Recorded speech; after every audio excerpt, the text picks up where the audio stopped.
Annyeong! We are One to Sarang. Your next favorite Hallyu podcast. We talk K-drama. Ang daming kilig every time Oh my we God. hear K-drama. We also talk K-pop. Yung feeling ko sa 17 na they bring me so much happiness. And we live to entertain. What you gonna do when Dicky steak in front of Check us out now on Spotify and Apple Podcasts. Also on YouTube. Join us sa Tawanan at Kwentuhan from One to Sarang.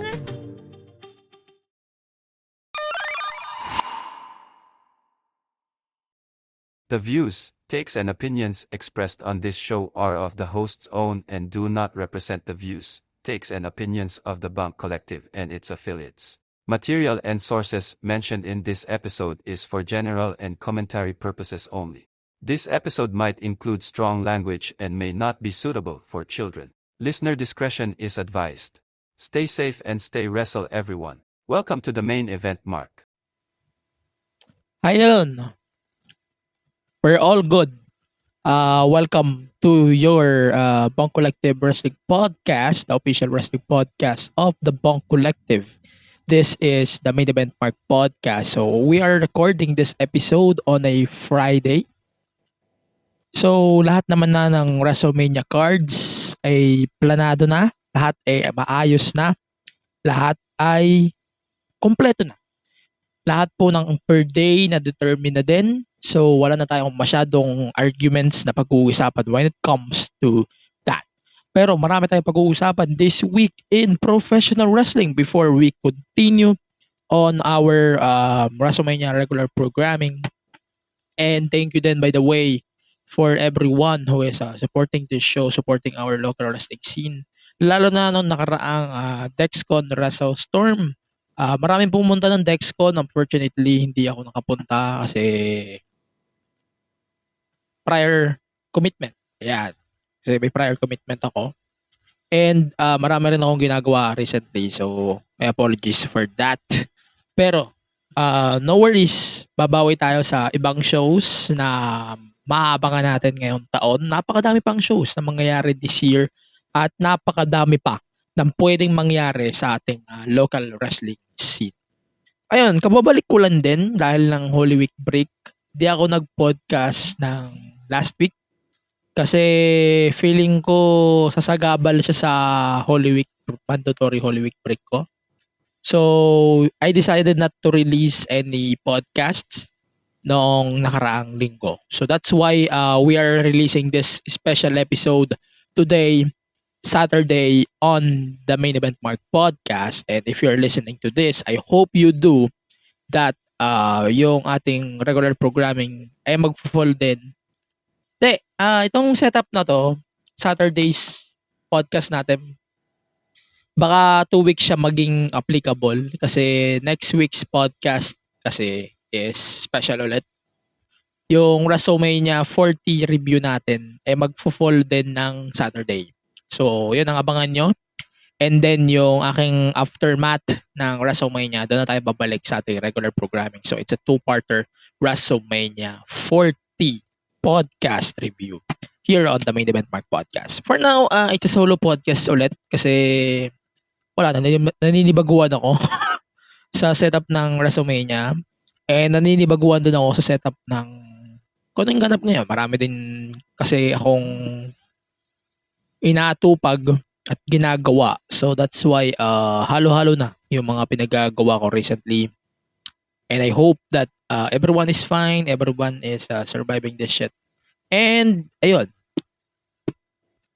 Yun lang naman. So gatekeeping muna tayo. So I hope everyone can support this show on the Main Event Mark podcast, the official wrestling podcast of the BUNK Collective. I hope you all can support this show on Spotify, sa Apple Podcast. Wala na pong Google Podcast kasi nasa graveyard na ng Google.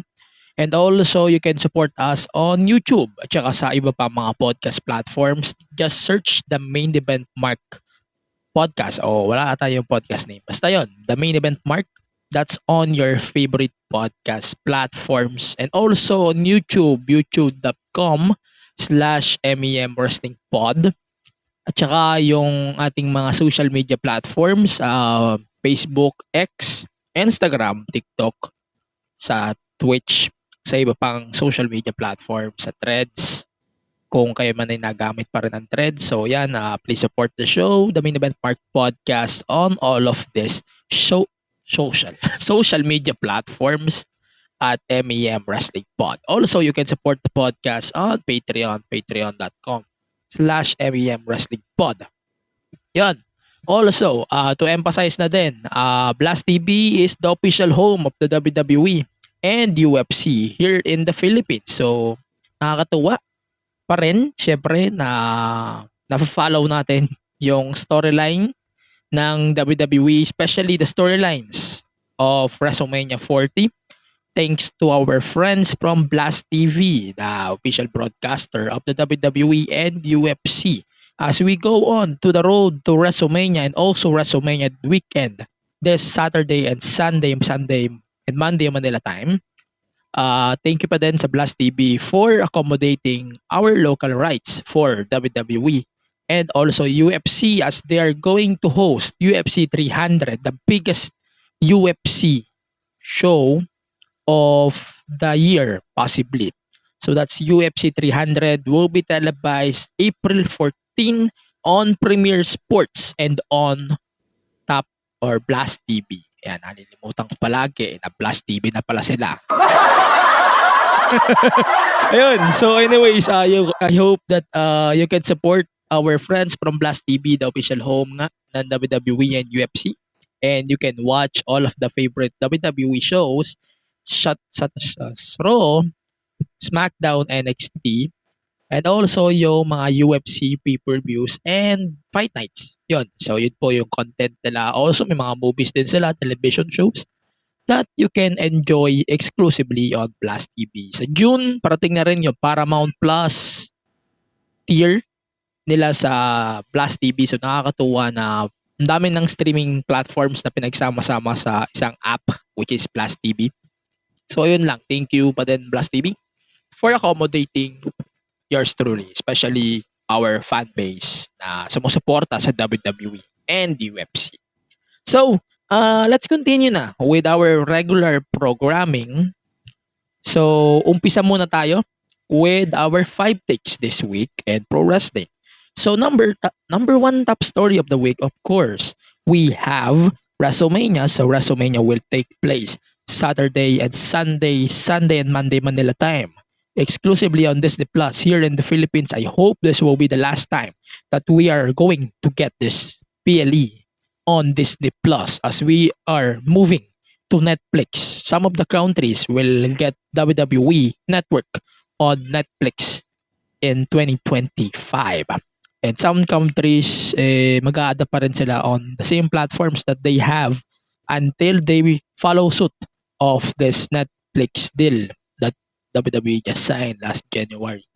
And then, marami tayong pag-uusapan this week on the Main Event Mark Podcast as we go along with this WrestleMania weekend.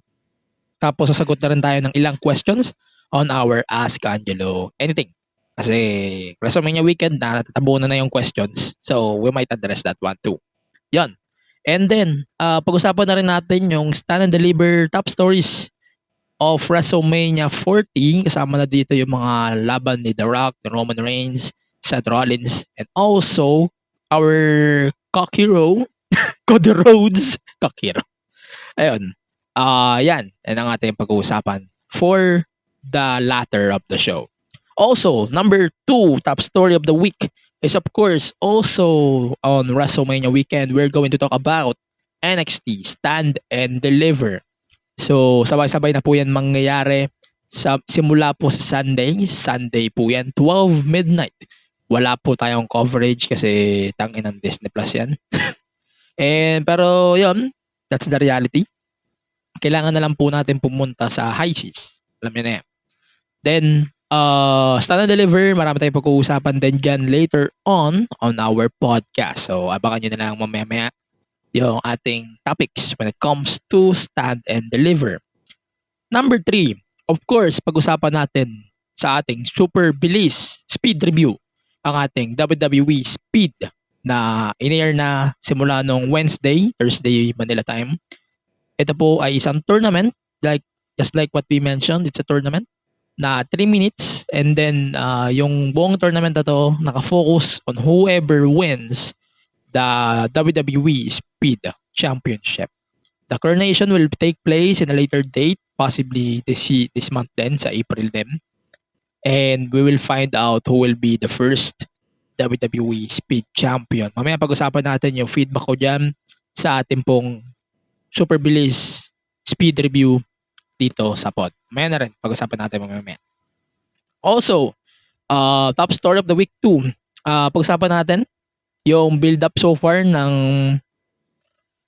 AEW Dynasty. Kasi yung episode ng Dynamite ngayong linggo ay nagbuka pong charity show. Sa totoo lang, yun ang napapansin natin. Hindi man tayo bias sa AEW o sa WWE. Pero naobserbahan natin na nagmukhang charity show yung episode ng Dynamite tsaka possibly Collision din on what happened during the interview of Ariel Helwani kay CM Punk. So, di ko na di-discuss masyado yung interview ni Helwani kay Punk kasi kakain siya ng isang episode. Baka kumain yun ng isang episode natin. So, hindi ko na siya pag-uusapan. Pag-usapan na lang natin yung aftermath. Bibigyan ko na lang kayo ng background on the interview ni Ariel Helwani. Also, top story of the week as well, number 5. Syempre, pag-usapan natin yung mga nangyari pa sa iba pang mga wrestling shows such as AEW, Rampage, also yung TNA Wrestling since they are having their PLE 2 which is TNA Rebellion and yung parating na Dynasty. Bibigyan ko kayo ng thoughts and opinions about the build-up so far for both TNA Rebellion and AEW Dynasty. That's it for our main event mark 5 takes of the week.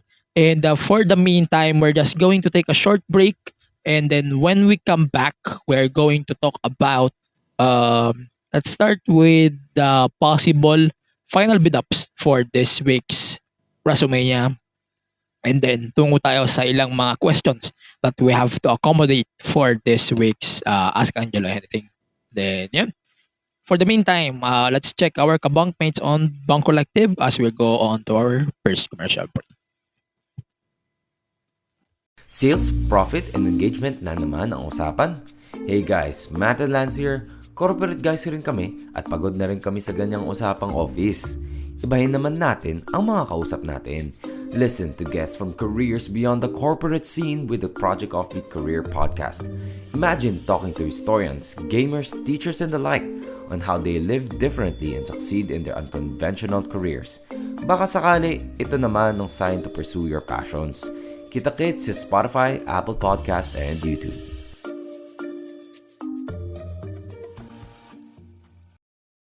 Hey everyone, this is Mo Twister, and you're listening to the Kingdom Podcast with the voice DJ Yuki.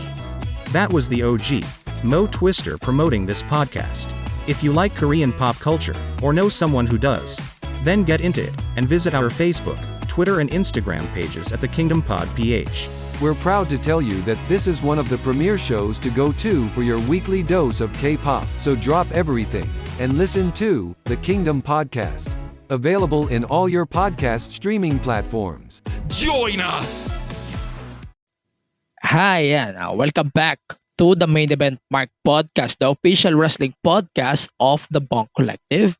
And as we go on to our WrestleMania 40 predictions episode, pag-usapan na rin muna natin yung ating mga balita na itatakal natin throughout this podcast.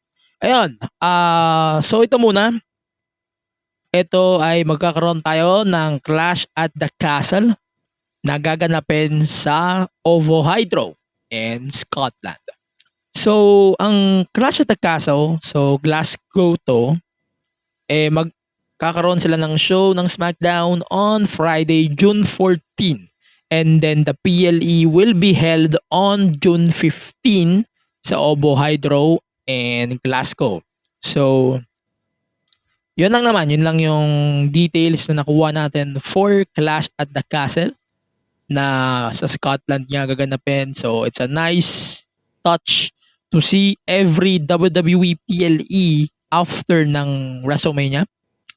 sa labas po ng Pilipinas gaganapin. So medyo ang daming developments na nangyayari throughout this, and ang dami ding shows sa Europe, pansin nyo. Number 1 is the WrestleMania Backlash in France. So I'm going to count it as Europe then. Technically counted naman siya.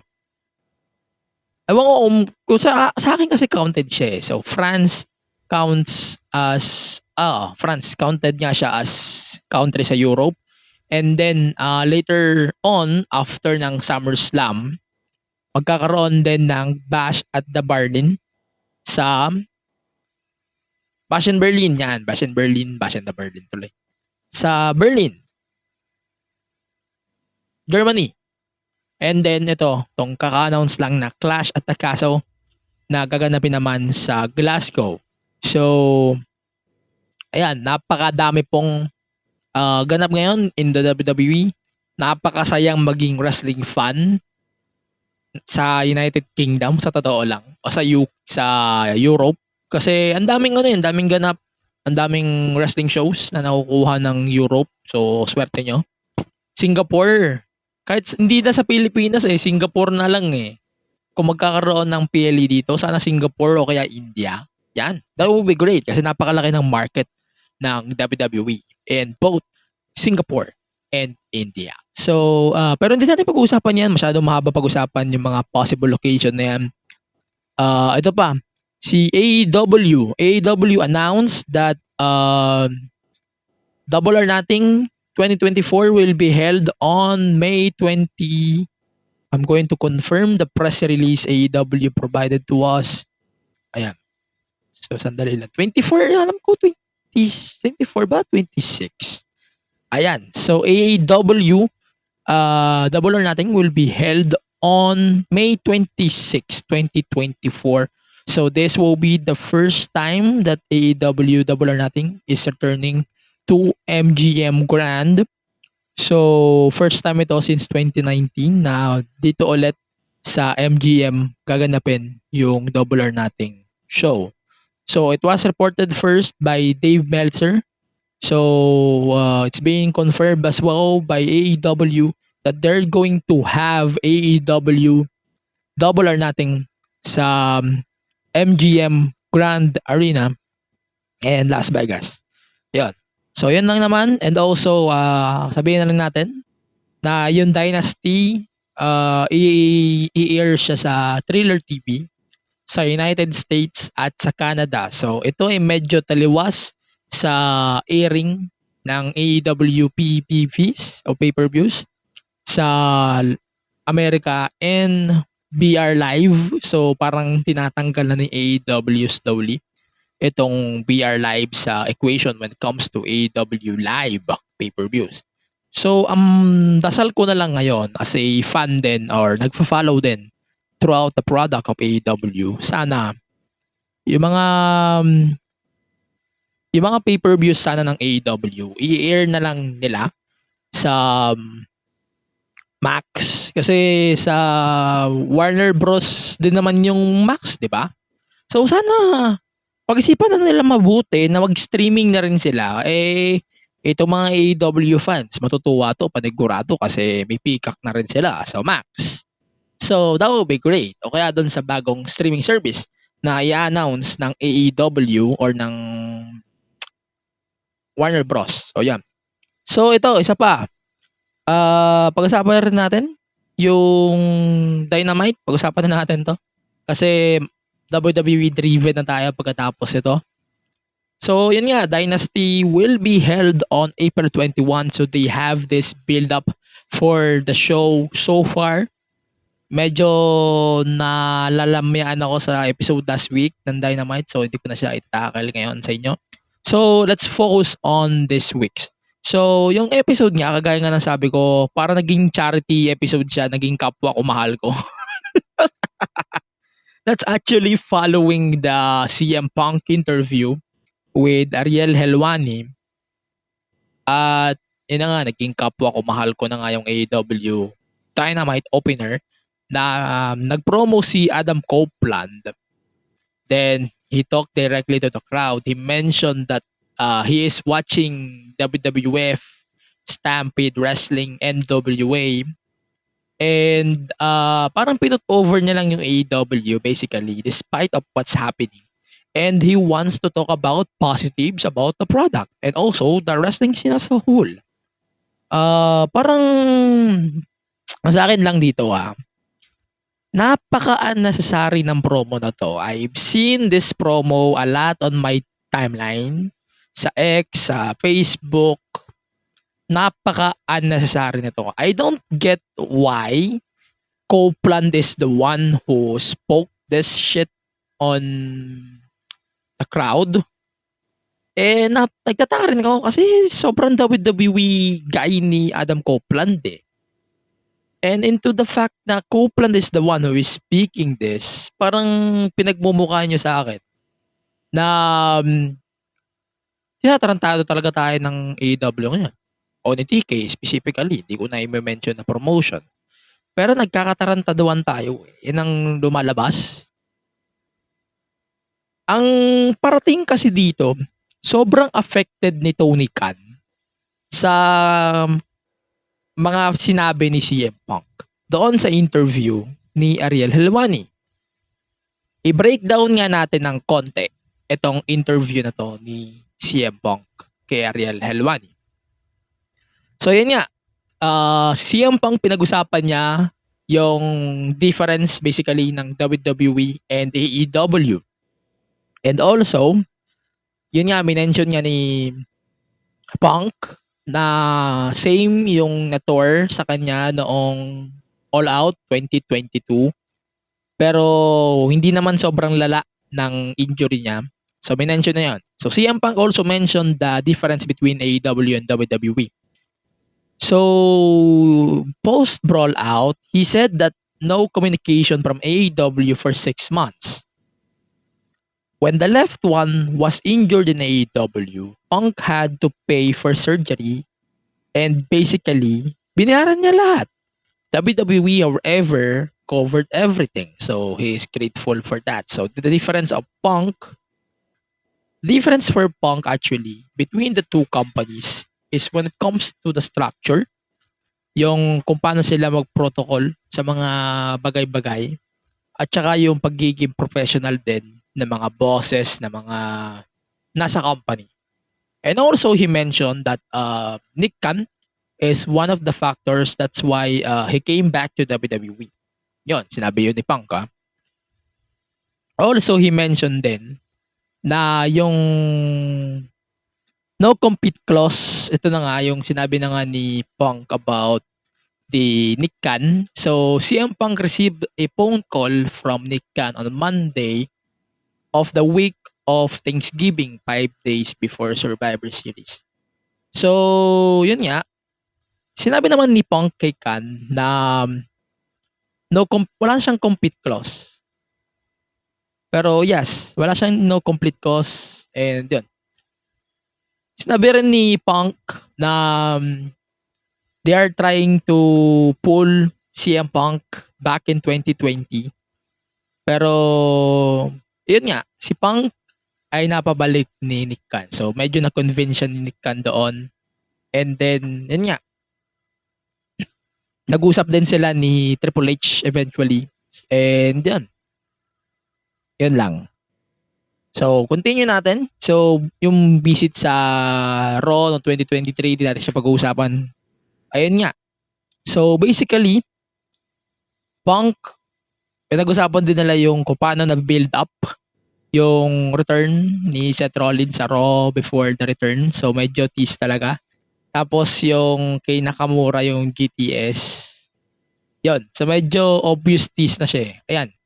So, also, CM Punk mentioned that WWE is not the same as before. So, I am super glad you're back since so you can experience the culture you created.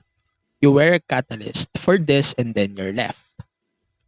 Ayun nga, so minention din ni CM Punk si Vince McMahon. So, yun. Marami ding reference na pag-usapan. And then yung lawsuit na pag-usapan din nung nangyari kay Vince. So that's why Vince went out of the company.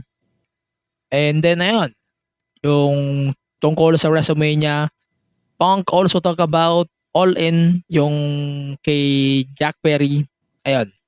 Ito yung wild part why I am interested with this fucking interview, man. CM Punk mentioned that Tony Khan, yung solution ni Tony Khan for this issue between Punk, Bucks, and possibly Kenny Omega, Hangman Page. Katarantaduhan yung ginawa nila. I swear, malaking katarantaduhan based ito sa statements ni CM Punk. So parang ang lumabas, ginawa ni Tony Khan na band-aid solution yung collision. So that's why we have collision today. Okay. So parang basically pinaghiwalay ni Punk ay ni Tony Khan, si Punk at saka si Elite, pinaghiwalay nila. And that's just stupid. Ayun, so Punk also mentioned that he competed for the opening match of All In due to his respect for Samoa Joe and the rest. And then, ayan, ito. Interesting to. So Tony Khan mentioned that after releasing, he told Tony Khan after releasing Jack Perry from a bit of choking, "You're a clown, I quit."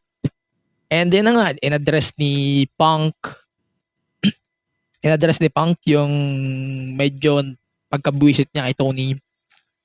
Eto, totoo yung sinabi ni Punk dito na Tony Khan is not a boss, but he is a nice guy. And this is just sad for the AEW business. Ayun, so diniscuss din nila medyo ng mahaba yung AEW product when it comes to being a marketable product on what they have. So yun nga, so nung diniscuss ulit nila yung brawl out, it will be easier for Tony to i-release siya lalo agad. Pero yung ideya kasi ni Tony Khan na gumawa ng sariling show, which is Collision now. And ayun na nga, sinabihan na nga ni Punk si Tony na hindi siya mag-work. Well, he is trying hard to do that. So yun. So a huge talking point from this discussion, sinabi na nga ni CM Punk na wrestling is about making money. And Punks is always on wrestling as a business. So I understand that mindset ni CM Punk. So for Punk, there was and is a clear conflict in his mind between what AEW wants to do and what AEW WWE is doing. Also mentioned din na hindi sustainable business tong pinaggagawa ng AEW. Napakahaba ng discussion na to eh. So, yun na lang. So, hindi ko na masyado habaan. And then, yung pinag-usapan din nila yung kay Hangman. And, according to Punk, medyo hindi siya scripted. And, yun. So, hindi ko na masyado habaan. Sinabi din ni Punk that work with MJF is definitely his best run and also Sting. Yan. Ayun, he mentioned din naman na napakaganda din ng run niya with AEW. And ayun, so marami din siya naging friends sa AEW like Prote King, FTR, Danhausen, Darby, Sting. And yun, that's it. Di ko nakahabaan yung pag-talk ko dito about CM Punk, Sting. Pero ito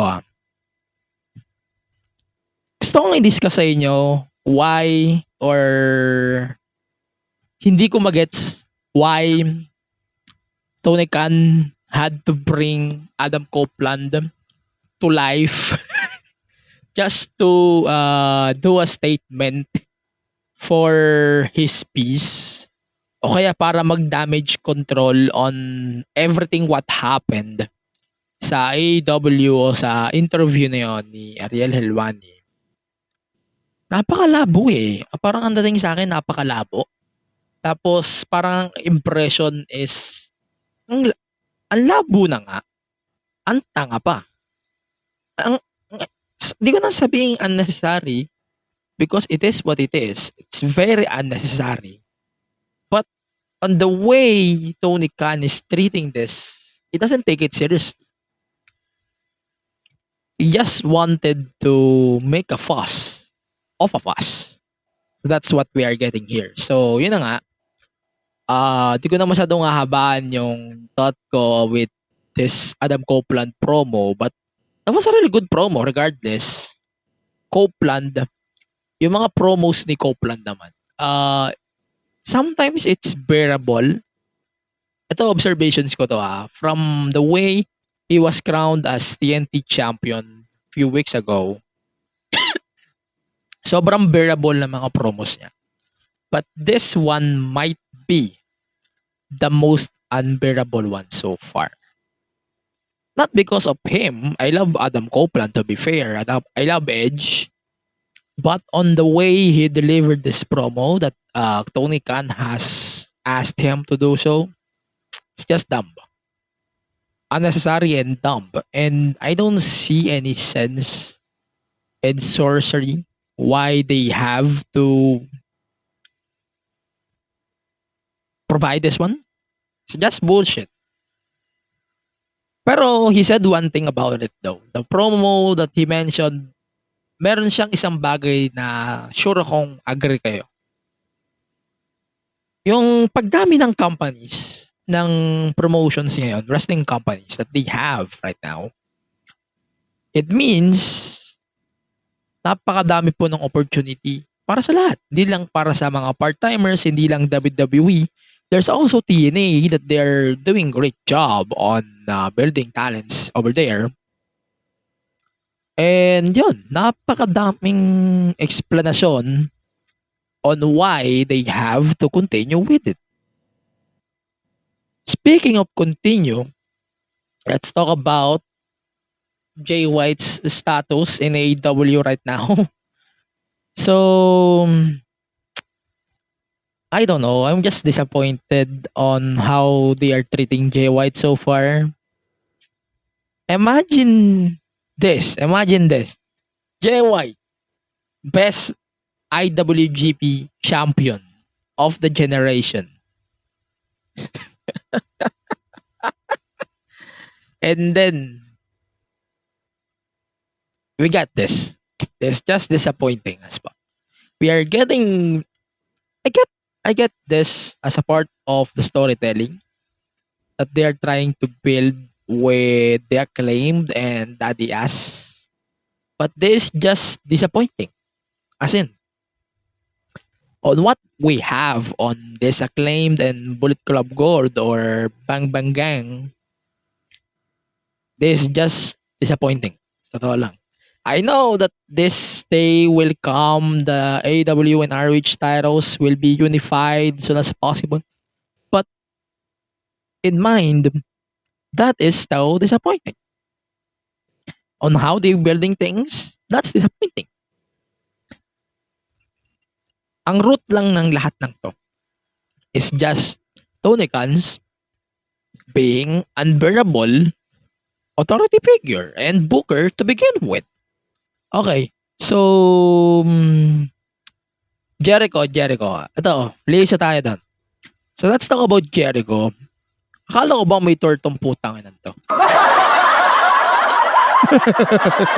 Akala ko may tour to. Bigyan niyo naman ng tour to ng 6 months, twice a year. Kasi, ano na, I don't want to see this punk ass asshole on television. Bigyan nyo nga ng tour to ng 6 months, twice a year. Huwag nang ibalik sa TV kasi hindi na talaga bearable yung mga pinaggagawa niya sa television. Tingnan nyo, ano nangyayari kay Hook? See, this is a big example of what in the blue hell is happening with AEW programming. And to see what in the hell is going on? It sucks to see Hook being part of this, and it's just disappointing that we have to deal with this. And it sucks that we are dealing with this to begin with.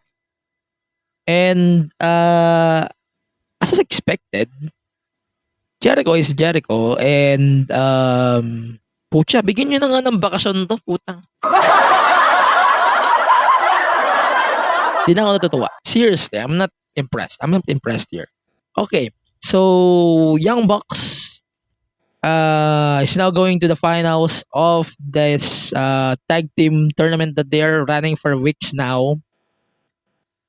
Then, bago yon, pag-usapan muna natin si Mercedes Moné. Bo ho ho. We are getting another series of AEW rankings being pointless. As expected, this is AEW, and AEW having these issues with their rankings.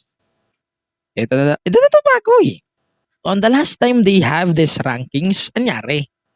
Tapos ngayon, pinagmamalaki nyo, ganito na naman yung nangyayari. Si Mercedes, may title shot na. Si Okada, champion na. Inignore nyo na naman yung rankings. Para saan pa yung rankings?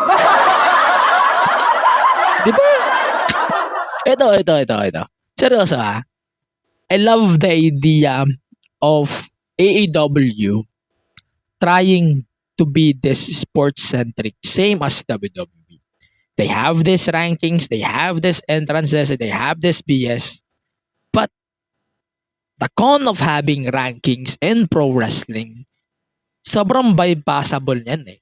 Sobrang kayang-kaya mong i-bypass yung rankings just because of how the storylines is going well or not.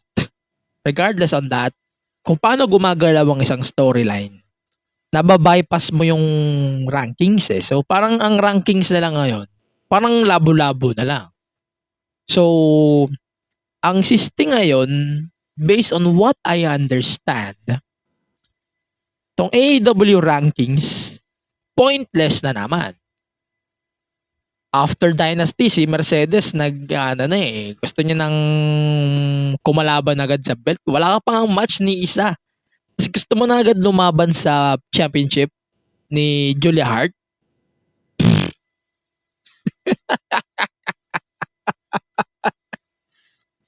You guys are making me nuts. So sobrang pointless na nga ng AEW rankings kasi sasama mo pa yung panalo ni Okada. Okada, sure. I love Okada. Okada is having a really good run with the international championship or whatever championship it is. But,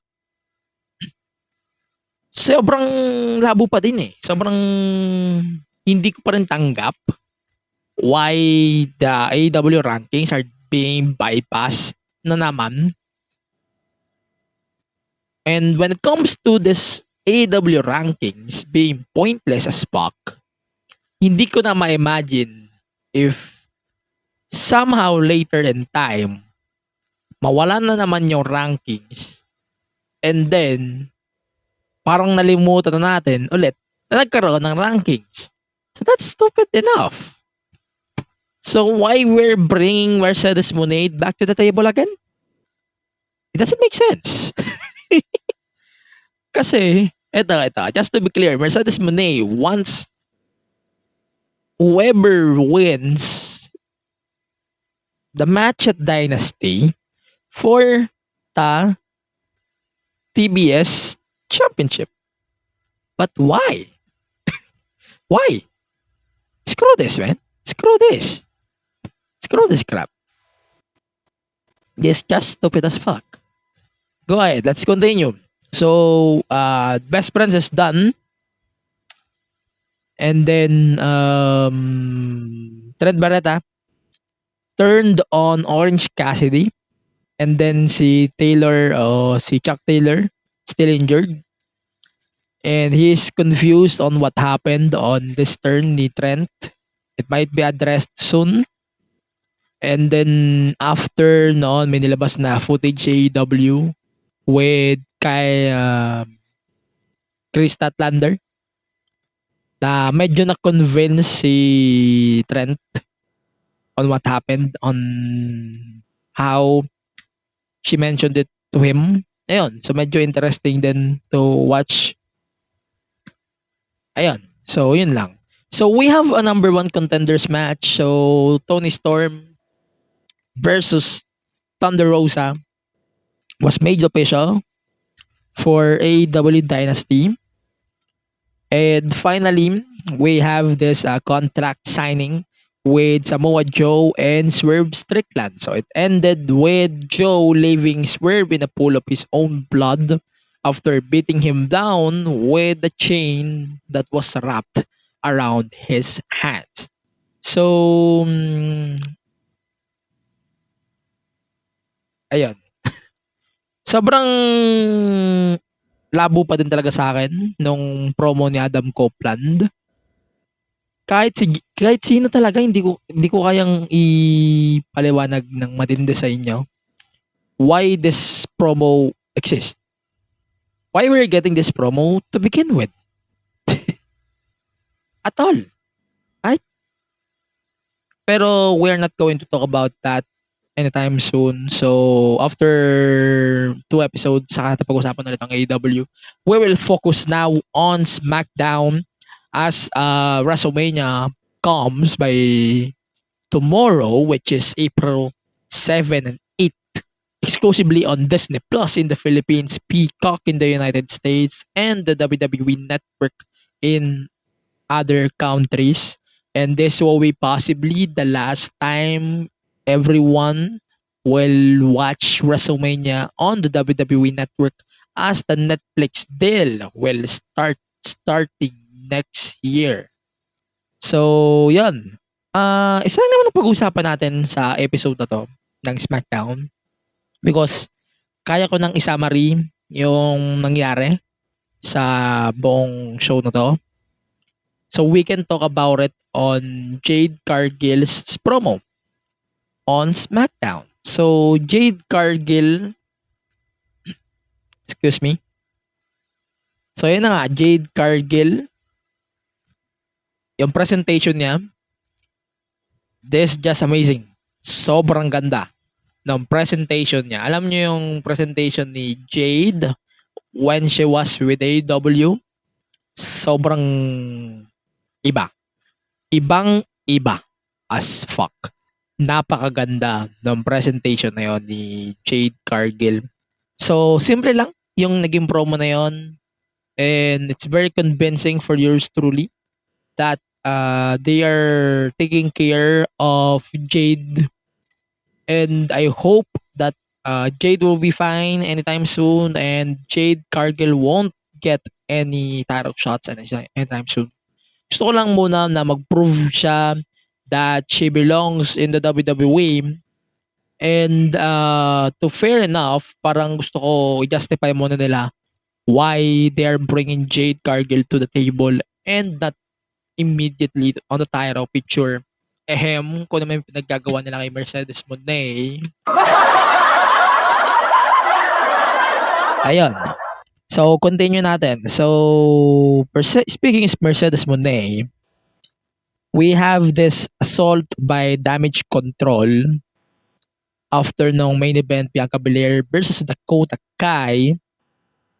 Ayun na nga. So, Asuka and Kairi beating the living hell of Bianca.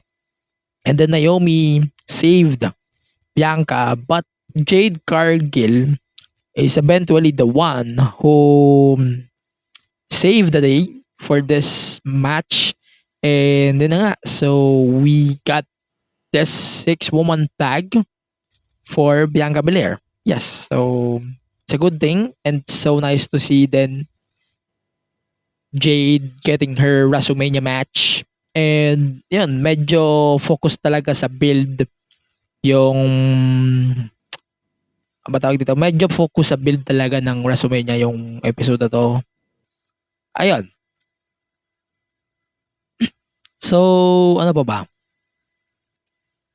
Wala naman masyadong kailangan pagpukusan aside dun sa LWO at saka Legado na naka-merge sa Judgment Day na may Andrade din, possibly. Pero, yun. After nitong SmackDown, since we're done on this, pag-usapan nga muna natin, dito muna tayo sa ating super bilis speed review of WWE on X. So, pag-usapan muna natin ng mabilis tong speed. So, we have this tournament nga na like what we mentioned, this is a tournament na gaganapin every week, every Wednesday sa 12 noon 12 noon Eastern Time, 12 midnight Philippine Time. That's on X, Twitter. The first match of WWE Speed is Ricochet and Dragon Lee. Dragon Lee is the latest member of LWO, by the way. And yun, the match is very packed, understandable, because of the time limits. Wala na masyadong selling na nangyayari, but sobrang action-packed itong match na to, sa totoo lang. It's more on the goal lang talaga, na paano mo nga ba tatalunin yung kalaban mo in less than 3 minutes. So that's the goal of this show in the whole.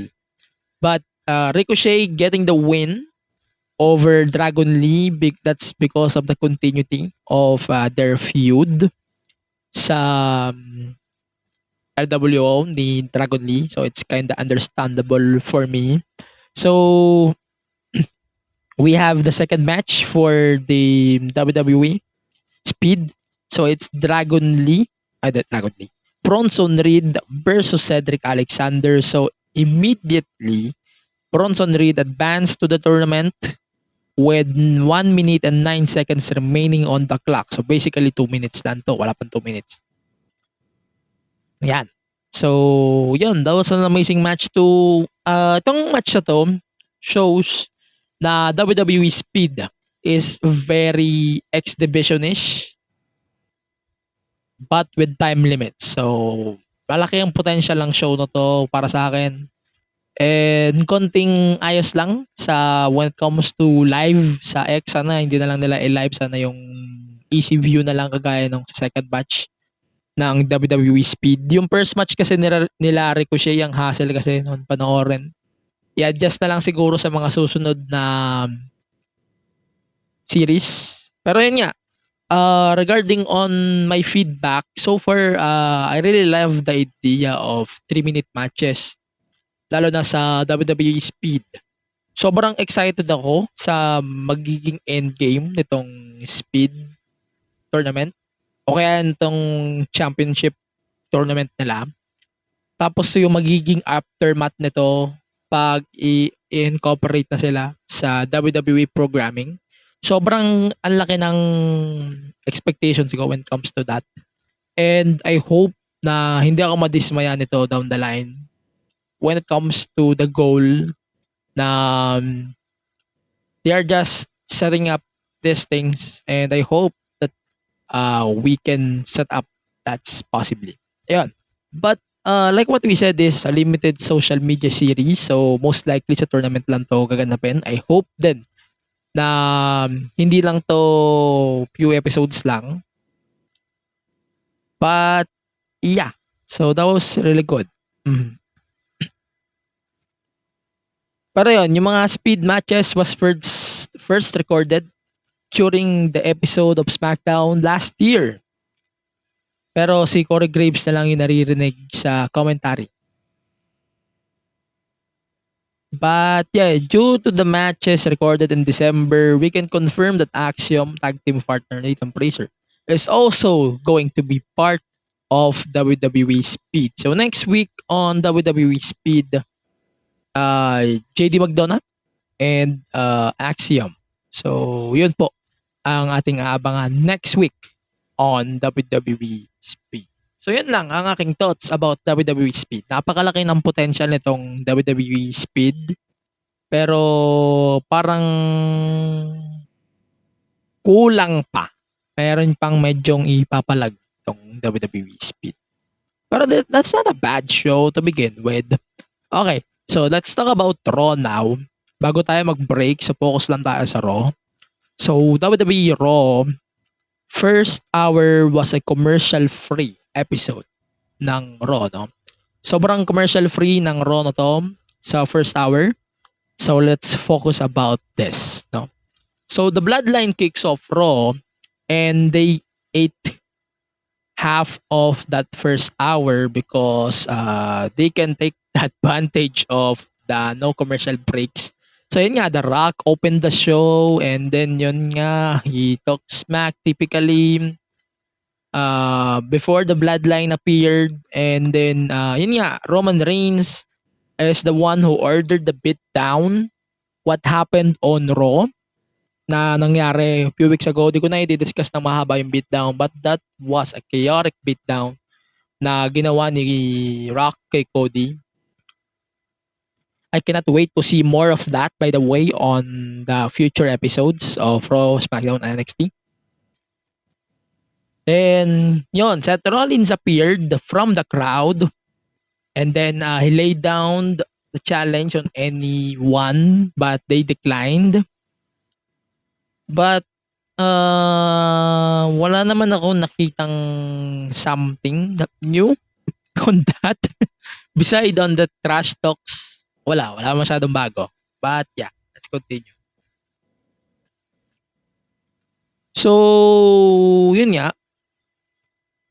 Medyo nag-focus kasi masyado yung show na to sa build-up basically ng WrestleMania. So, ito. Continue natin. So, the Roman Reigns will be the one who will induct Paul Heyman to the Hall of Fame class of 2024. So, siya yung headliner.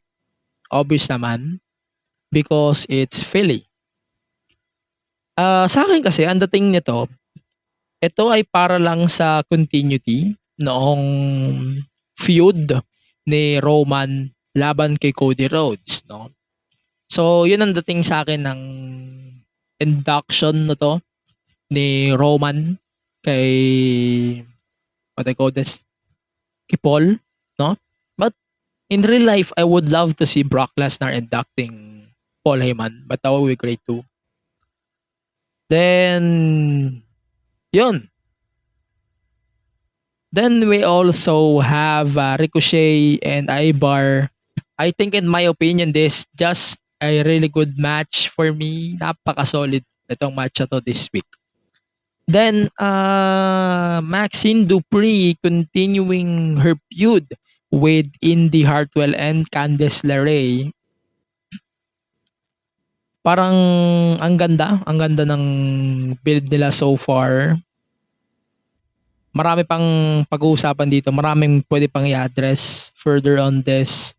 Sana din magsolo din sila Indy tsaka si Candice. Kaya marami tayong i-address dyan soon after WrestleMania. Yan. Also, we have this Becky and Rhea Ripley promo. Sobrang sweet ng segment na to. Napaka chaotic as fuck. Sobrang chaotic. Then also basically the main event of Seth Rollins versus Solo Sikoa. Di ko na pag-usapan yung match. Let's focus instead on the post-match. So it's basically no contest. And then The Rock appeared. And obviously they are making this assaults on their opponents at WrestleMania. Tapos, yun nga, parang, yan. I think this is a really good job on establishing the Bloodline as the top and de facto enemies when it comes to this WrestleMania weekend. And still a good job on putting themselves over when it comes to this WrestleMania weekend, basically. And si Seth at saka si Roman, sobrang laki na ng history nilang dalawa. Then also yung Seth and Cody being sobrang underdog as fuck. Yun, sobrang ano din talaga. I hope that that will be addressed further on SmackDown later on. But yun, sobrang ang ganda kasi ng eto.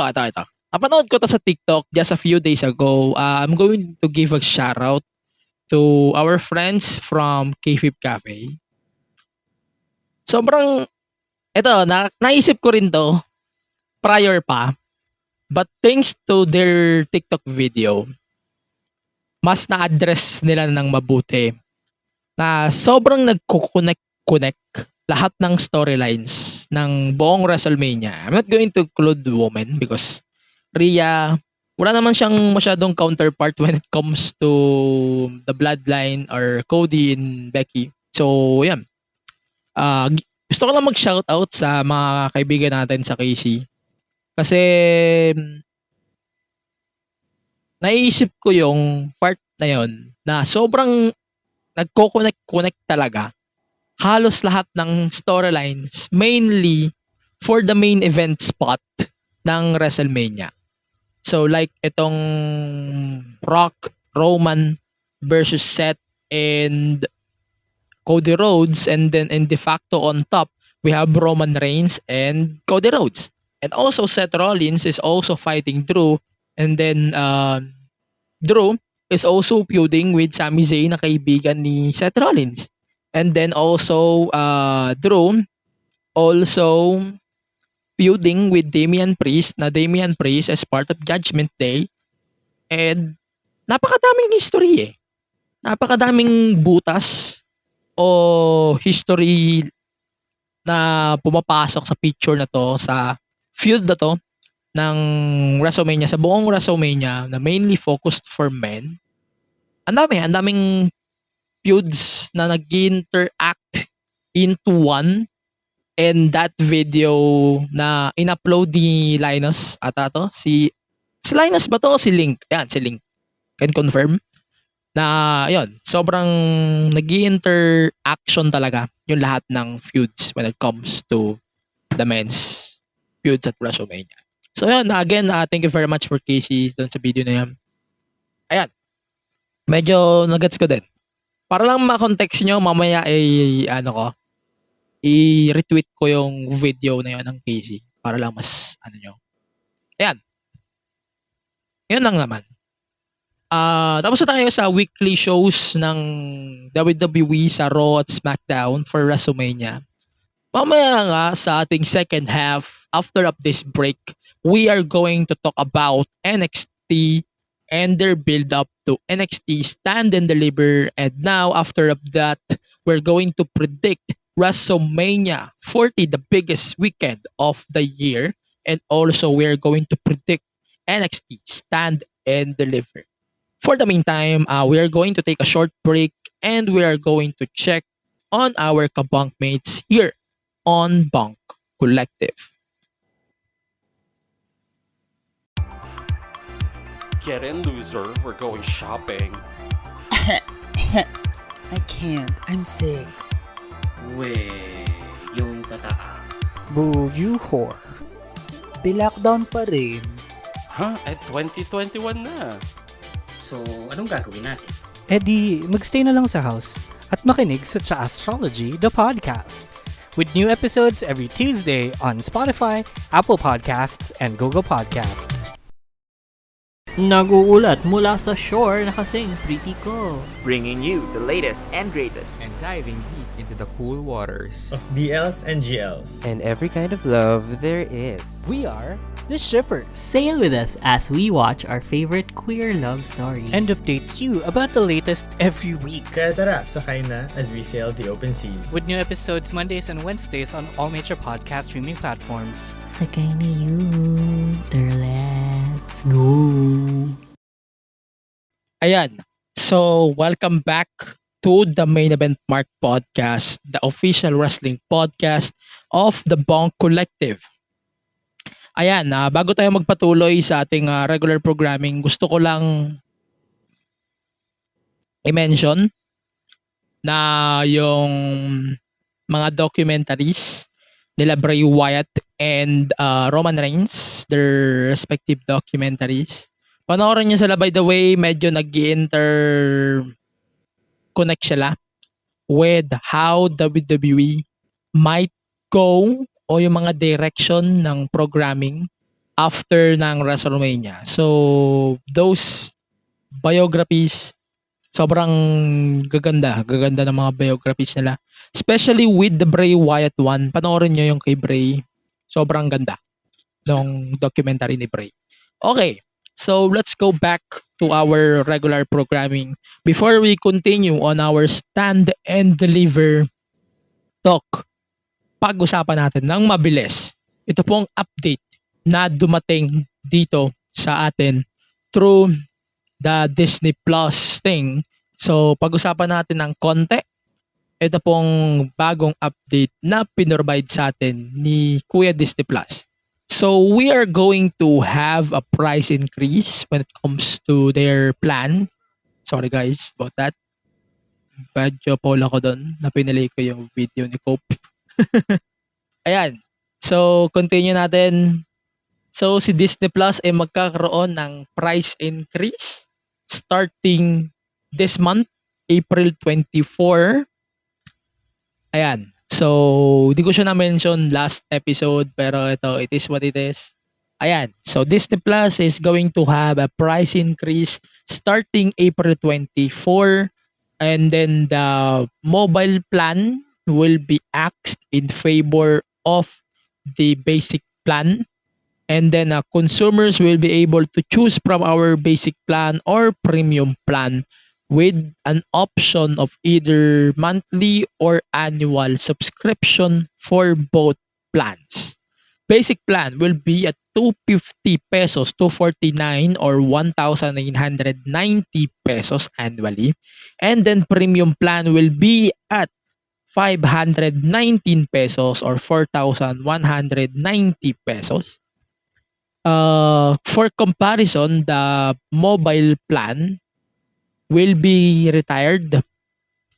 That's 159 a month. Minsan bumababa pa yan ng 119. No, meron pa po silang partnership with GCash.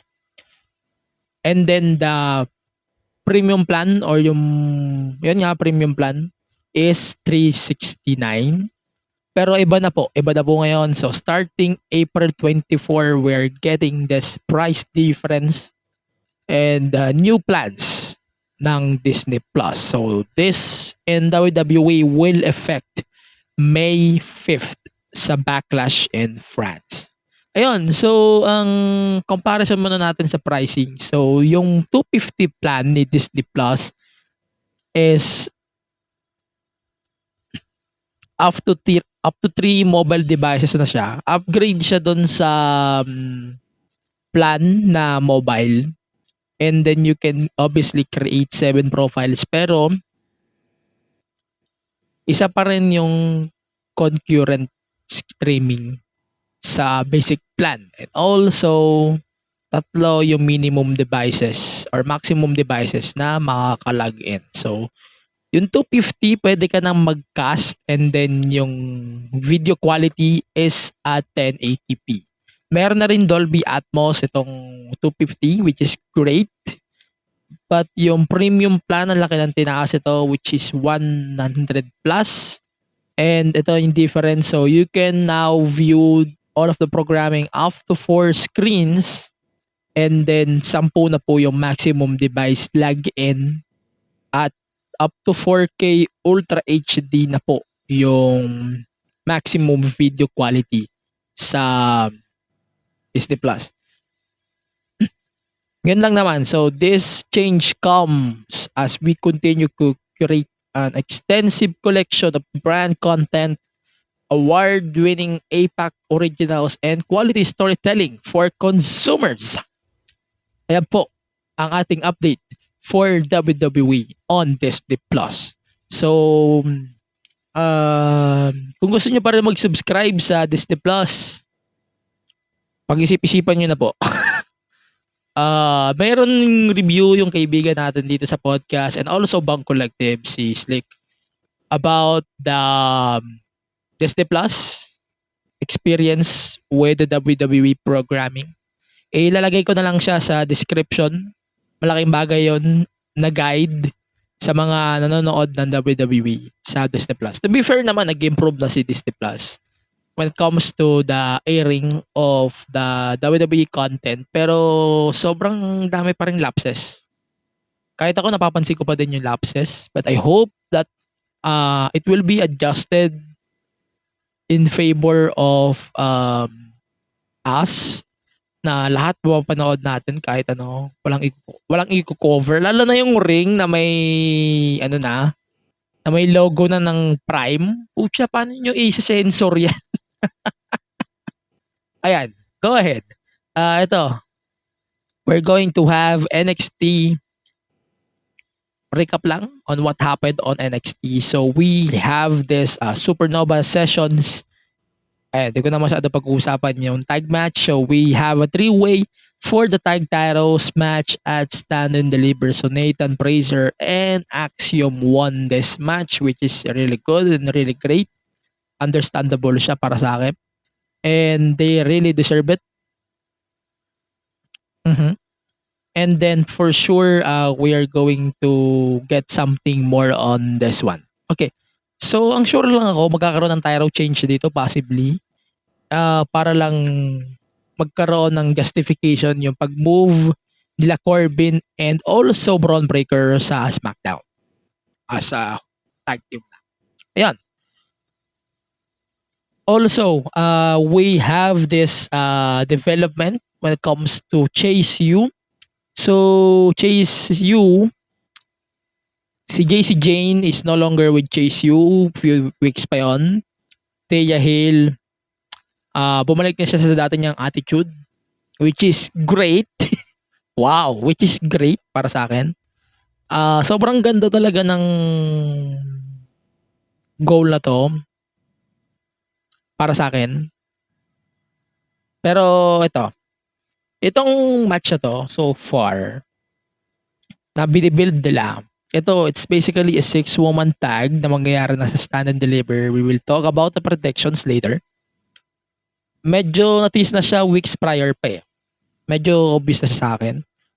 Ang problema ko lang, itong alliance ni JC Jane, Kiana James, ni Dame, at saka ni Jasmine Nix.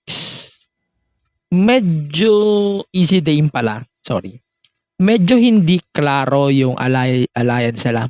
Kasi parang they are trying to work against Thea Hale lang. Parang ang goal kasi ng stable na to, it's just to make Chase you live into their reality. Pero sana mag-grow din yung goal na dapat sila yung kamuhian. Pero parang anong random kasi ng ng allegiance na. Naintindihan ko yung kay Chase James tsaka kay Jasmine Nix kasi part sila ng Chase U dati. Pero yung pagsama nila, JC James, Kiana James, wala eh. Parang ang labo eh. Yan lang. Parang ang labo. But it's so nice to see the backstage by the way ng NXT kay Eva. Eva looks really good. Gorgeous by the way. Yun. So, yeah. Also, ano pa ba? Lola Vice and Natalia, ito sa tingin ko sobrang ganda ng sobrang ganda ng presentation nila so far. Natalia kay Petrovic tsaka kay Lola Vice. Ganda ng presentation sa kanila so far. And Natalia staying with NXT. Really good so far para sa akin. And also Lyra Valkyria and Roxanne Perez facing off in the ring during this Supernova sessions. Ang ganda ng heel Roxanne, tapos yung Super Cena Valkyria, sobrang nagko-complement siya all together. Napakaganda. Yung metaphor, pucha, natatawa ako sa metaphor. Metaphor is just entertaining as fuck. Pero ang storya ay nakaina Roxanne and clearly Lyra Valkyria. And ang feud na to is obviously my second biggest strong story for this Stand and Deliver. And obviously, Roxanne will win the title back. Obvious naman. Medyo obvious naman siya sa akin. Mamaya pag-usapan natin yung predictions, by the way. And yun. Joe Gacy and Sean Spears, they're building a solid feud so far. Tsaka si Oba Femi talaga sobrang aggressive. I swear, sobrang aggressive. Ayun. Continue natin.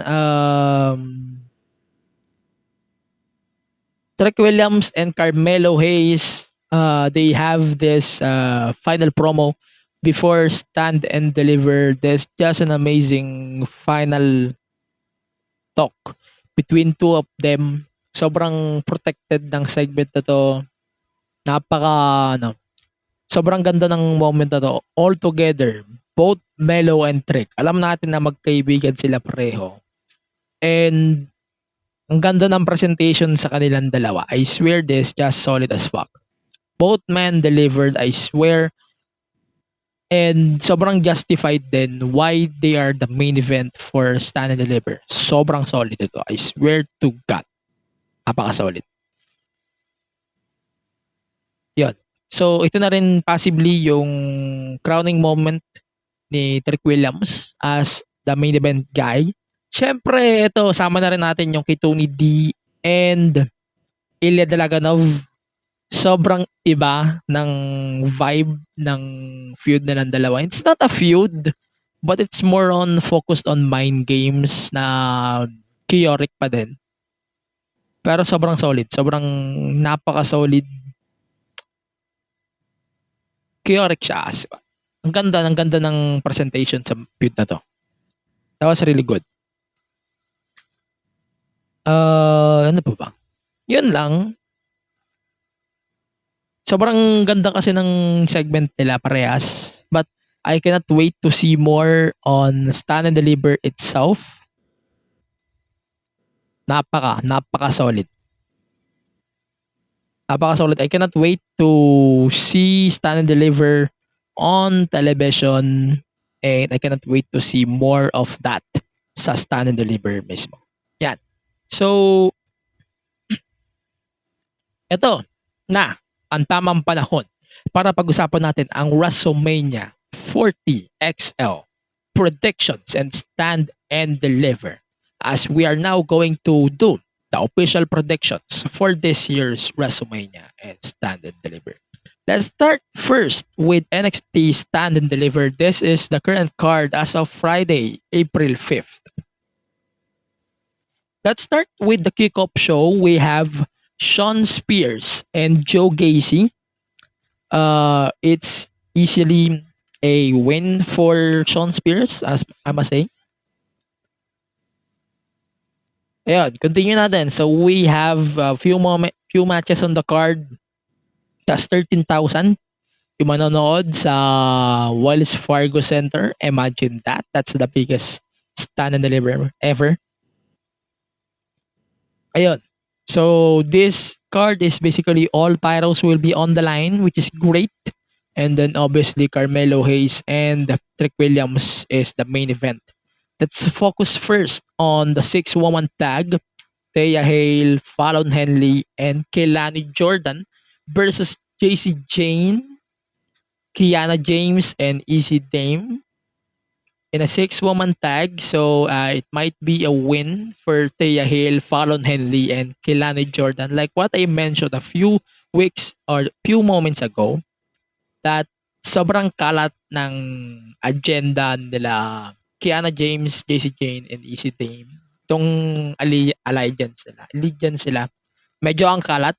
So it might be a basic win for Thea Hale, Fallon Henley, and Kehlani Jordan. Also, at Stand and Deliver, we're going to have a NXT North American title match. So, it's Oba Femi, Dijak, and Josh Briggs. So, hindi ko iniisip na magkakaroon ng major title change dito.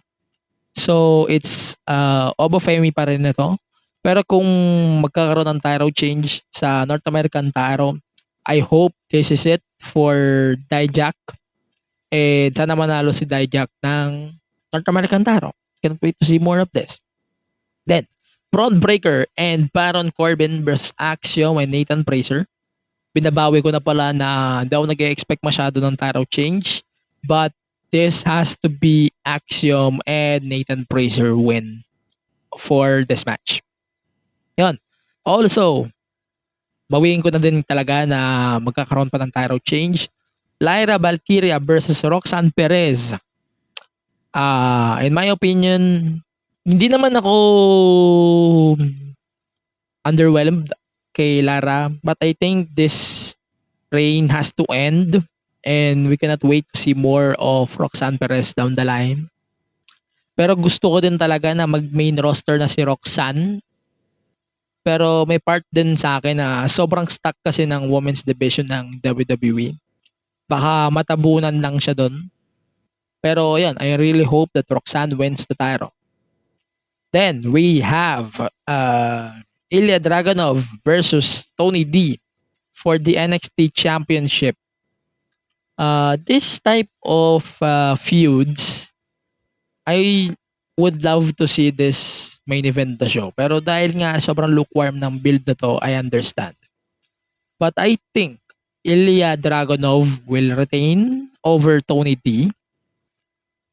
Not because of how the placing of the match is, kundi sa focus na din ng mind games. Parang wala lang kay Ilya yung mind games eh. So medyo medyo kalmado pa siya sa lagay na yan eh. So this Ilya's advantage when it comes to Tony D. And we will find out more on that sa Stand and Deliver mismo. Obviously, main event, Carmelo Hayes versus Trick Williams. I said it before a few moments ago then that this is basically Trick Williams' shining moment and also his crowning moment as a whole, as a main event guy of NXT. Parang bigay na lang to ni Carmelo Hayes kay Trick. And for me, sobrang crowning moment talaga to sa kanya. Whatever happens on this match or this feud will always be the crowning moment of Trick Williams and the proof that Trick Williams is their next NXT champion at this point. And we cannot wait to see more of that sooner than later. So I'm going to give this to Trick Williams. So yeah, that's it for NXT Stand and Deliver. Let's talk about na sa WrestleMania 40. So WrestleMania 40, they're calling this the biggest WrestleMania event ever. And this event will be televised on Disney Plus here in the Philippines, Peacock in the United States, and WWE Network elsewhere. Like what we're mentioning, this will be the last WWE WrestleMania PLE and the WWE Network on the standalone WWE Network na available pa din sa labas ng US and some countries outside the United States. As it beginning in 2025, we are now going to get Netflix in most of the countries. And yun. So, WrestleMania is here na. So, let's talk about the card for WrestleMania. So, it's 2 nights. Obviously, maraming implications na pag-uusapan dito. Let's focus on night 1 first. So, it's Bianca Belair, Jade Cargill, and Naomi versus Damage Control, which is Dakota Kai, Asuka, and Kairi Sane. So it's a easy win for the face team of Bianca Belair, Jade, and Naomi, beating Damage Control. And parang okay lang sa akin kasi Bayley or Io Sky might retain naman for her match against Bayley. Now, mamaya naman pag-uusapan. Then, we have LWO, Latino World Order, Rey Mysterio and Dragon Lee versus Santos Escobar and Dirty Dom. I think based on the face of just few episodes ago of SmackDown, medyo na feel ko that Rey Mysterio might be attacked by Carlito. Carlito is a heavy factor then on this story lately.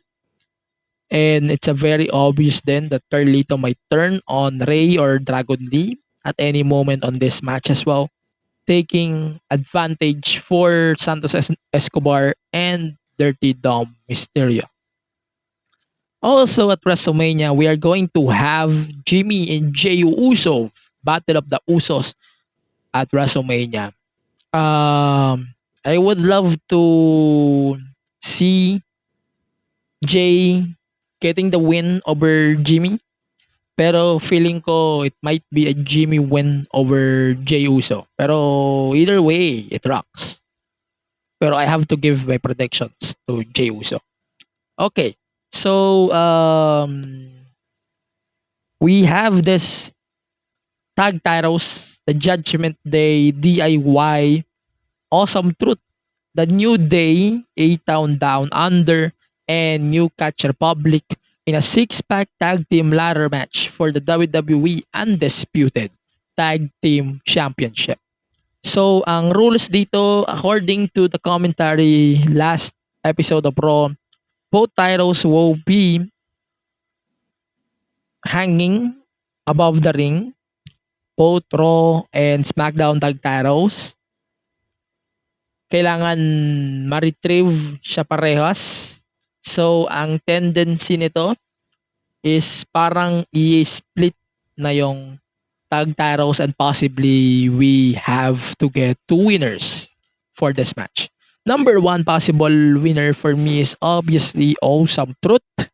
And number two is A-Town Down Under. Just because I love Grayson Waller and Austin Theory at this point. They're amazing as fuck. Okay, hindi ko na ipipredict ng mahaba tong Becky, Rhea, and Gunter Sami Zayn because medyo obvious na sa akin that they might retain. Pareha sila magre-retain. Rhea Ripley because I don't see her anytime soon na matalo siya kay Becky. And Gunter, same. I don't really see him losing anytime soon to someone, especially like Sami Zayn. Obviously, for obvious reasons na yun. Also, ito na po,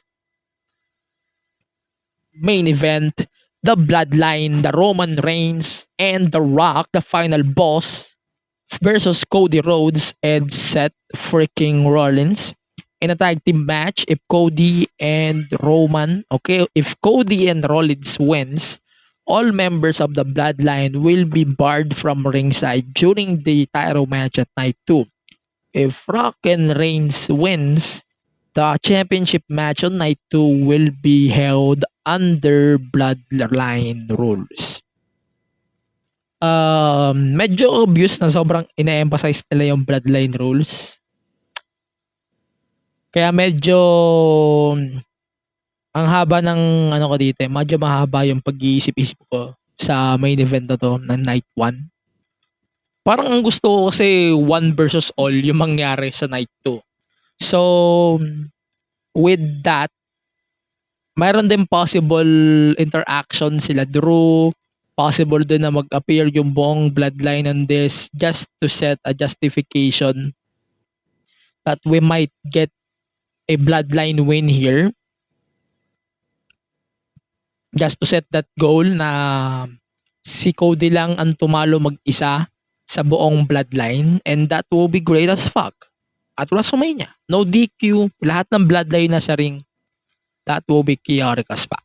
Night 2, let's talk about this. So we have few matches on the card. So we have LA Knight versus AJ Styles.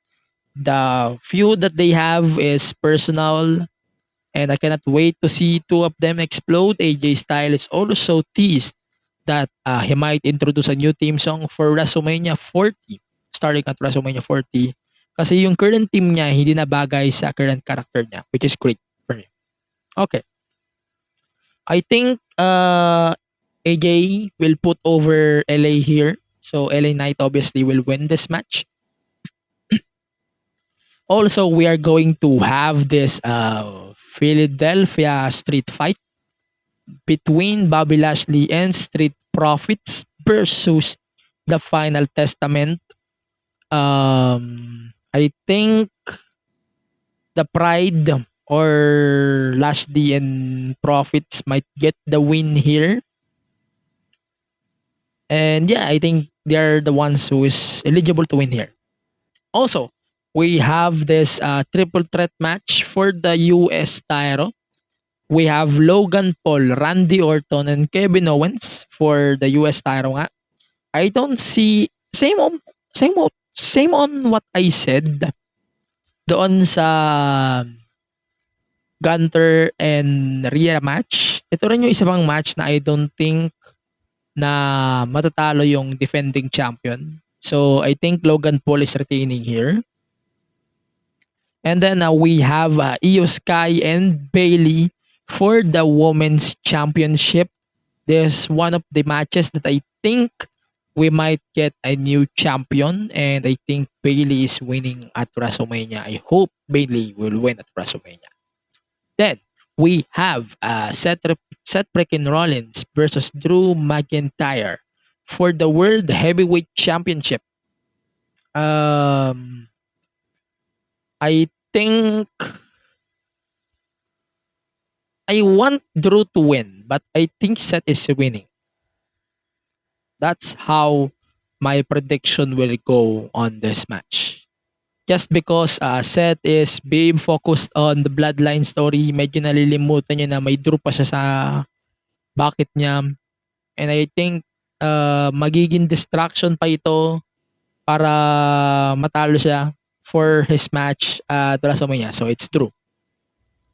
Finally, obviously, we have this main event, Roman Reigns versus Cody Rhodes for the undisputed Universal title match.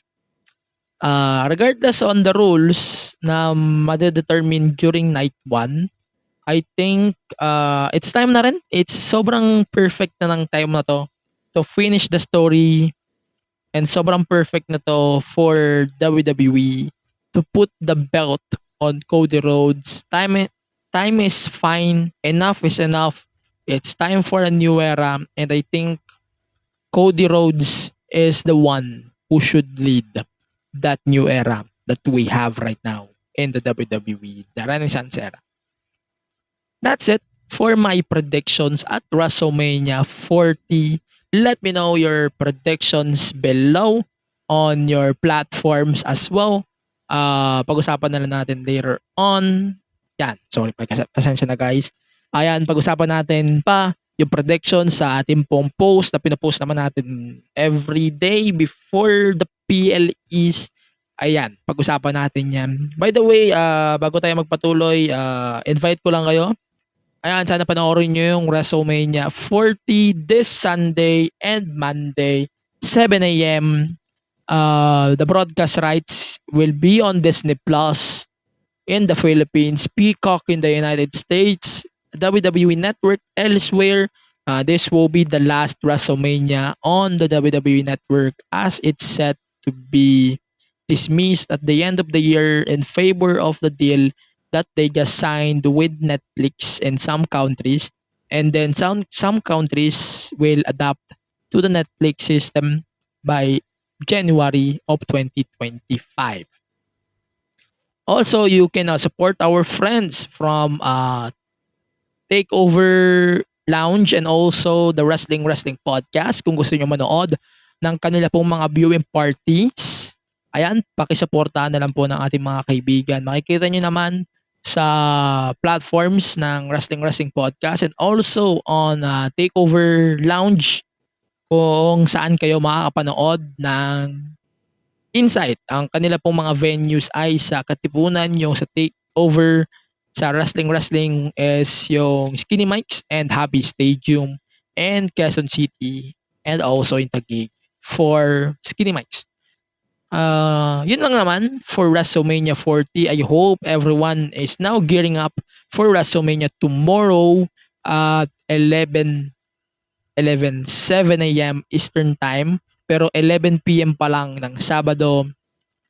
banger na agad with Stand and Deliver 11 p.m. yung countdown, and then yung kick-off main card will start at 12 midnight ng Sunday, and then it will continue na until WrestleMania at 5 a.m. That's the countdown time.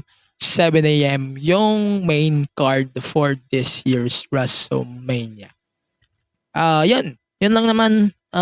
Sana supportahan nyo pa din yung Tagalog commentary. That's on the WWE Network, by the way. I hope we can get that on Disney. Ang Disney kasi to, ayaw nyo ayusin yung service nyo eh. Yan.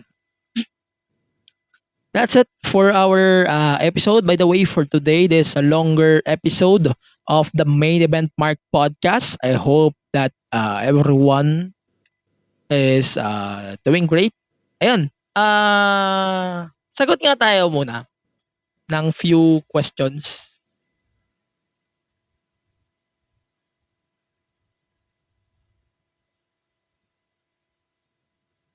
Excuse me. Ayan. So, sagutin nga natin tong few questions na naipon natin doon sa post. Kasi sobrang ang haba na ng waiting time regarding on Ask Angelo Anything eh. Pero sige, sagutin na natin to.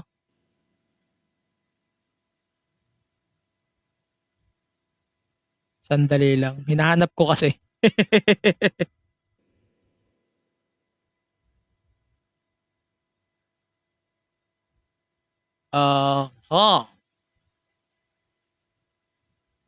Eto.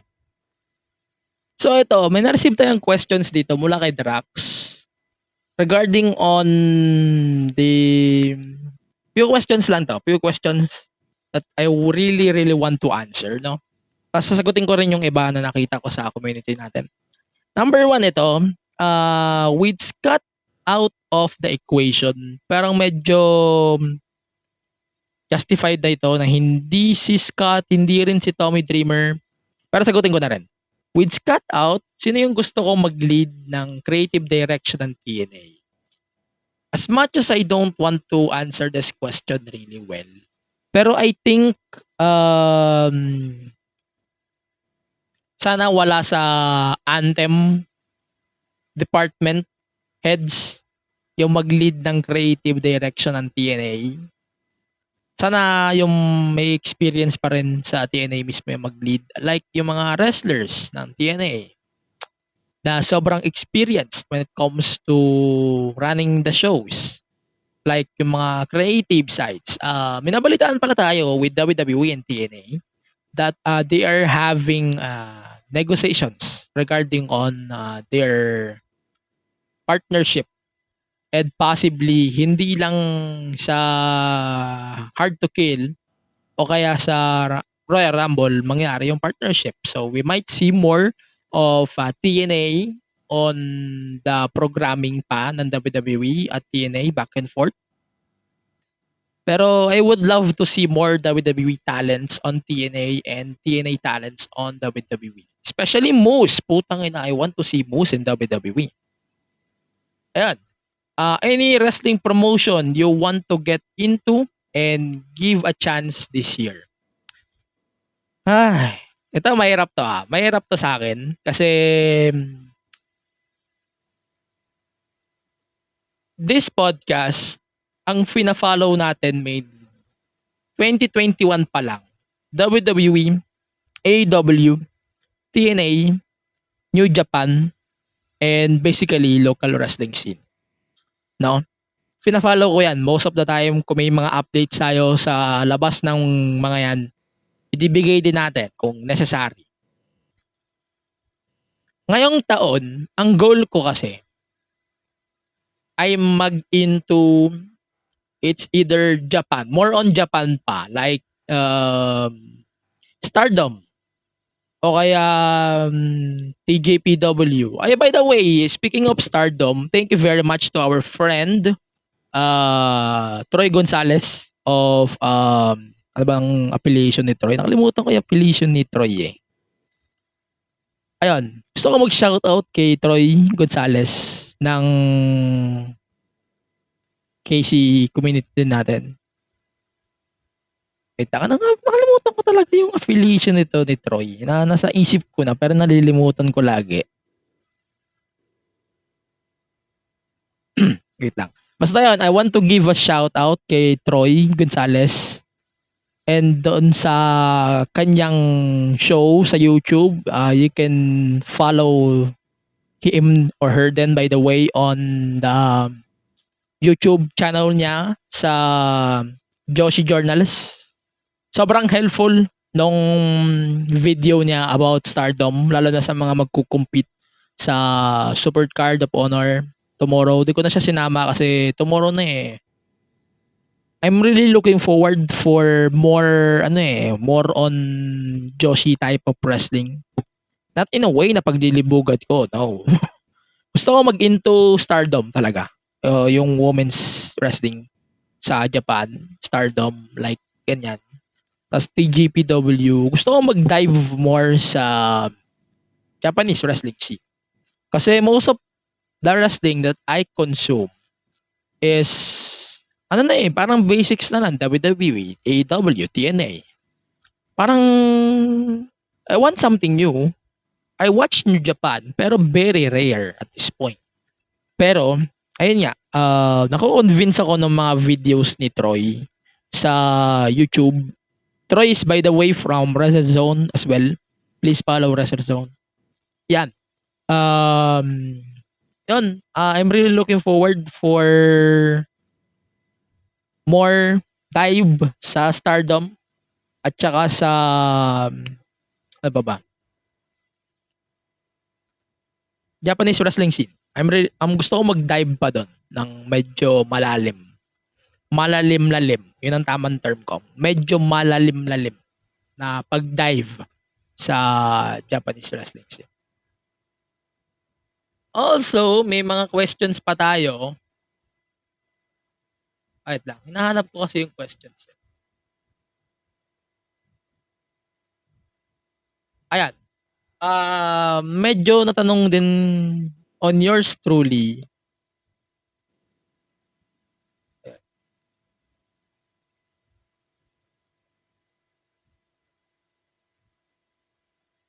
Ayan.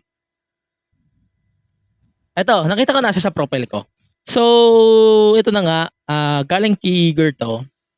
Ito na nga, I like the idea of, ito, yung question is, undisputed tag title split or introduce new tag titles? Personally ako, gusto ko talaga mas-split yung belts. Yun naman talaga lagi sinasabi ko dito, no? Na gusto ko mas-split yung tag belts. Kasi napakalalim ng tag division ni WWE. Tapos, wala man lang silang extra tag titles for the storylines na gusto magkaroon ng tag titles or may picture ng tag titles. Yan. Pero yun, gusto ko pa rin talaga mas-split yung tag titles. And mangyayari na yun sa WrestleMania 40, which is great. Ayun, ito, kay Alfonso Marasigan, ito, thoughts ko on Cody, Seth, Rock, Roman. Ito na, perfect time na to para magbigay ako ng thoughts ko. The storyline is great para sa akin. This storyline is being great on me. Sobrang ganda. Maraming lukewarm na parts na medyo di ko nagustuhan. Kasi most of the builds of this feud between four of them, medyo nagbako-bako at nagmi-miss out. Parang si Rock lang yung nagdadala ng build. Pero during the past 2 to 3 weeks before WrestleMania, doon siya uminit, especially with the assault of The Rock on Cody.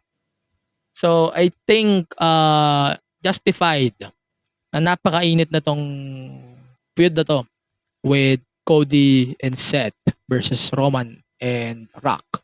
Like what I mentioned dito sa storyline na to, and especially with the bloodline story, yung nakita natin sa Casey kanina, sobrang nag-interconnect talaga yung story na to sa lahat ng storylines ng WrestleMania, which is great. And I really love to dive into it more, and I hope everyone can dive it more as well. Sobrang lalim kasi ng storyline na to ay papanoorin nyo siya ng mas malalim. Syempre, hindi yung mag-focus lang kayo kay Rock. Hindi nyo talaga maintindihan why this focus is very napakalalim. Ito, galing kay Christian Dale Bitanga. Do you think Stone Cold will arrive if Mag interferes si The Rock sa match ni Cody sa WrestleMania?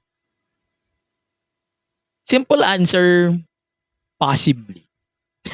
Masabi ko, possibly. Never say never. Baka nga may John Cena pa eh. Yon, continue. What is your NXT favorite NXT match across the NXT 2.0 Inception? Tang ina. Ano yung favorite kong NXT 2.0 match? Yeah, War Games. Yung NXT 2.0 versus yung Black and Gold, easy. War Games. Yan talaga. Yun ang pinaka-favorite kong 2.0 match. Yun nga, personal predictions. Sabi ko na yung predictions ko eh. Ako, meron ako nakitang question ni Gerald Casco. Sobrang interesting itong question na to. Ako ang booker, paano ko ibobook si Jade Cargill sa WWE? Interesting to. Sagutin ko na nga. Ako personally gusto ko i-book si Jade Cargill on something bigger than her na name, no? Like yan si Bianca. Ayan, thanks to Bianca and Naomi by the way for saving the day for this feud with Jade. And I hope that one of them if-feud nila si Jade one day. At saka ako kasi, ang gusto ko sa mga storylines kasi, ayokong minamadali. Sa totoo lang, ayokong minamadali yung kwento. AEW. Ayoko sa mga storylines kasi na minamadali. So, I understand siguro na gusto ko talaga slow from the bottom si Jade. And that's what we are getting with her match at WrestleMania, which is great, by the way, for me. Showcase match plus kung ano yung direction din ni Jade down the line. We would love to see that. Yun. Pero for now, yun nga muna. I-build muna from the bottom si Jade. Pag okay na, let's go. Sa tingin mo ba magkakaroon ng Survivor Series match si Nick Aldis at si Adam Pearce? As far as I know, Adam Pearce is retired. Nick Aldis is injured. So, never say never. I would love to see that too. Yun lang masasabi ko. I would love to see that on soon as possible. I would love to see that match sooner than later. And yun nga, never say never. Lahat naman ng bagay, never say never naman ang palagi natin sinasabi. And lahat ng hindi posible, magiging posible. Thanks to this thing na ginagawa ng WWE. And everything WWE does turns into gold. And everything, what they're doing is business. That's it. For our episode of the Main Event Mark podcast, I'm really looking forward to do one more Ask Angelo Anything soon. So, abangan nyo lang yan sa iba pang panahon. Siguro bago mag-anniversary ng show. Ayan, gagawa tayo ng isa pa. Ayan. So, that's it for our Main Event Mark podcast episode number 208. Ayan. So, mahabang episode ito. Sana mag-enjoy kayo. Ayan. So, picks of the week ko. So, superstar of the week is obviously The Rock. The Rock did a really good job on the past few episodes of Raw. Even though some of his sentiments, I didn't like it. But it shows how amazing Rock is. So, that's why I choose The Rock. Woman of the week. It's kind of subjective. It depends on how you are going to take this. Pero, ang woman of the week ko is Roxanne Perez and Willow Nightingale. And then yung match of the week ko, sorry wala pa ako napapanood na match last week. So, i-recommend ko na lang to. Panoorin nyo yung match nila Julia Hart and Sky Blue. versus Willow Nightingale and Chris Statlander. That was a really good match, by the way. Yun. So, yun lang ang aking episode this week on the main event, Mark. So, I hope y'all can follow us on social media at the main event Mark podcast. So, MEM Wrestling Pod. And then you can support this show on YouTube, Spotify, Apple Podcast, YouTube Podcast as well. And then, pakirate naman ang podcast 5 stars, 6 in Tokyo Dome. And yun na nga, visit our website, thebunkph.com. And also, please support our kabunk mates on Bunk Collective. You can follow us on social media at the Bunk PH on all of the social media platforms. Also, please support our friends from Kingdom Podcast. So, they just dropped their episode of the Kingdom Podcast talking about the top boy groups. No, nakaraan girl groups. So, ngayon naman boy groups. So, I'm really looking forward for their next episodes of the Kingdom Podcast. And I hope anytime soon, we can invite Yuki back here on the show so we can talk about wrestling soon. Kasi dumadami na yung talk ng wrestling sa Kingdom eh. Gusto ko i-invite naman sila sa sarili ko show. So yeah, we are looking forward for that. Yun. Please support also our bunkmates and also yung iba pang mga shows, and also ayan, pakisuportahan na rin ng mga local wrestling shows natin. April 14 is MWF Kasaysayan. All of the details is on MWF official Facebook page. Panoorin po natin yan. And yung FPW Astig is also having their show April 14 at doon din sa social media ng FPW. You can look and buy their tickets sa FPW official Facebook page. Yun lang naman. Wala pa tayong update dun sa Dexcon Wrestle Storm, but once we got an update, we will let you know right away. And then we're going to provide you a review of Dexcon Wrestle Storm once it releases on all of the social media platforms. And also, yung VOD, yung video on demand as well. Yun.